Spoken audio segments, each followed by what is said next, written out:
One of my favorite books when I was growing up was Spartacus.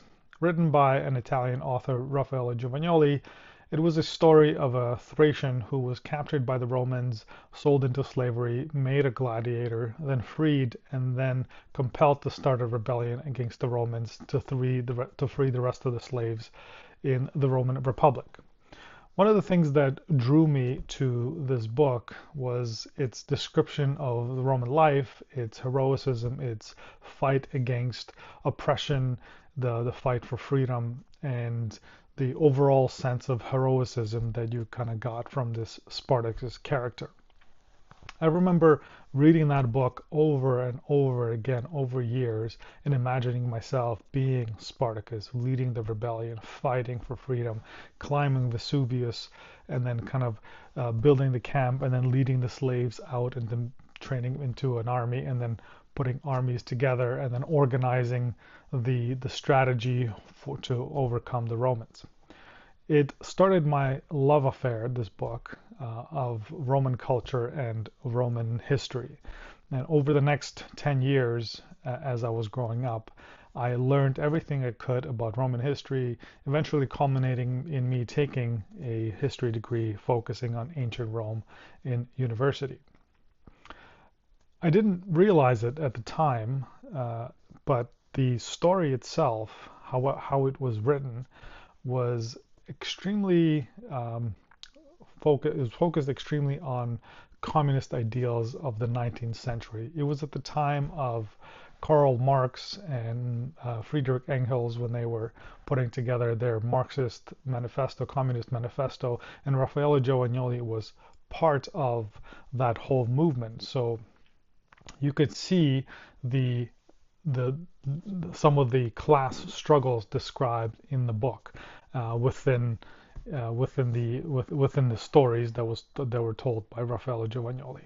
I didn't realize it at the time, and it was not until I actually picked up the book again when I was already older and I started to reread did I realize how much of that kind of political undertone was present in the words. When I was reading the book when I was a little kid, I didn't really pick up on these undertones. I was immersed in the story. The story itself was powerful enough for me to completely ignore all the other bits and just be enamored with what happened in the life of Spartacus. This is the power of the story.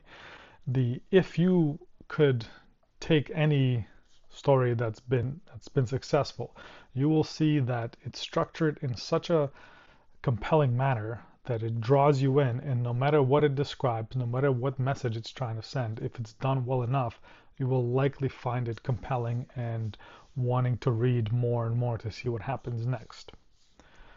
In order to kind of take this idea of this compelling story and then bring it into your business, bring it into your marketing, you want to you would like it would be great to understand what is how to construct these stories, how to make them compelling and easy.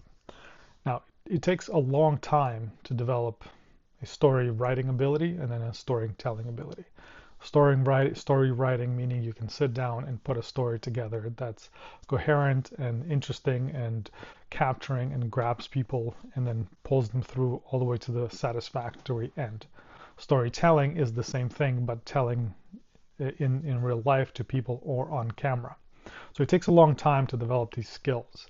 And when if you if you've never tried this before and you want to start, a lot of the times the thing that kind of makes it more difficult is the multitude of different frameworks and systems and all sorts of story models and guidelines and all of the things that are floating out there.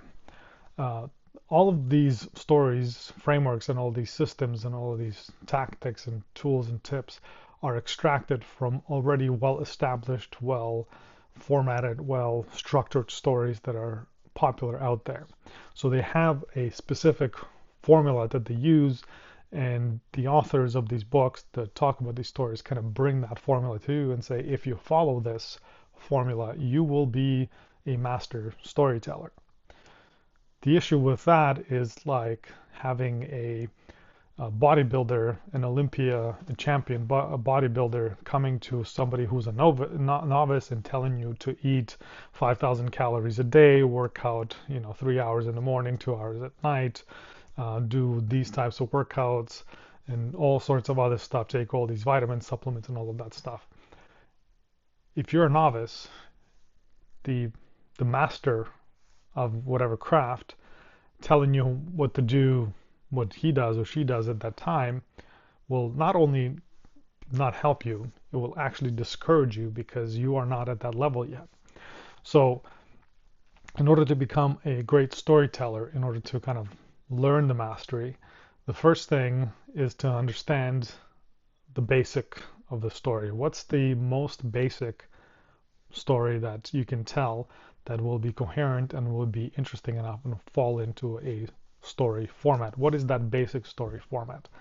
And to that, I want to talk about Kindra Hall. Kindra Hall is a master storyteller. She's been doing this for 15 years or more, written several books on stories, how to tell stories, how to select stories. And she had developed a very simple framework, which I think she kind of adapted from Aristotle, that only has 3 parts. To tell a good story, you want to describe your current situation, current normal, as she calls it. She calls it the old normal. The things that are happening right now, the state of your mind, the state of the world, the state of your business, the state of your life, whatever it may be right now. Then you want to talk about an explosion, something that happens, a big change, something that happens that causes change, causes turmoil, causes uncertainty, shifts your old normal into this new uncertain state. Finally, she talks about finishing with the new normal. So whatever the new normal is after the big change, the big explosion. And this 3-step story structure is very easy to remember first, and it's very easy to kind of come up with good stories to talk about within this model, this formula.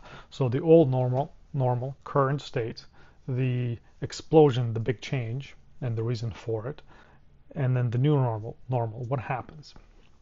The simplest stories that you can apply this to could be anything from your daily life. So, for example, a story could be of you going to work, right? And then so that's the old normal. Every day I wake up in the morning, I get into my car, and then I drive to work on the highway.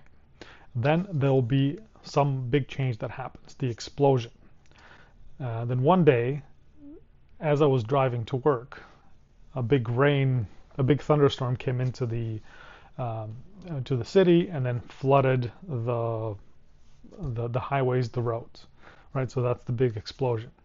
And because of that, and that's the new normal, I am not able to drive to work my normal route, so now I have to take a new route, which is a lot longer, and it takes me longer to get to work.